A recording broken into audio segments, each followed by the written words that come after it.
Жогорку кеңештин депутаттары ири спорттук мелдештерде биринчи орун алган спортчуларды батир менен камсыз кылуу тууралуу демилге көтөрүштү. Эл өкүлдөрү Тазабек Икрамов жана Камчыбек Жолдошбаев буга чейин Азия чемпионатын уткан кыргызстандык спортчуларга мамлекет батир ыйгарып келгенин, азыр мындай сыйлык жоюлганын эске салышты.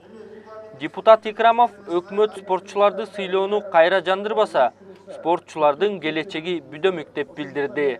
Кече өзүңүздөр жалпы Кыргызстан көрдү. Акжол Махмутов деген жигитибиз алтын медаль алды да.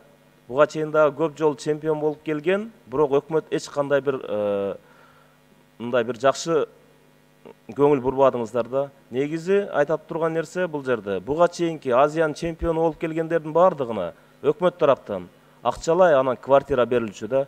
Бул рет сиз ушуну өкмөт айтып барсаңыз, Ашырбек Майданович, сөзсүз түрдө бул маселени карап бериш керек.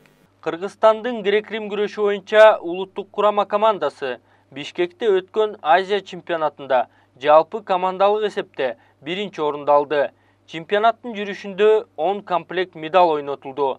Мелдештин жыйынтыгында Кыргызстандын балбандары 1 алтын, 3 күмүш жана 4 коло байгеге жетишти. Азия чемпионаттарында биринчи жол менен Кыргызстанда өтүп атат, бул жердечи. Ошол жерден бронза медалды алып атат, сереброну алып атат, алтынды алып атат. Эми бул балдарга чын айтканда илгери социалисттик эмгектин баатыры деп берчү.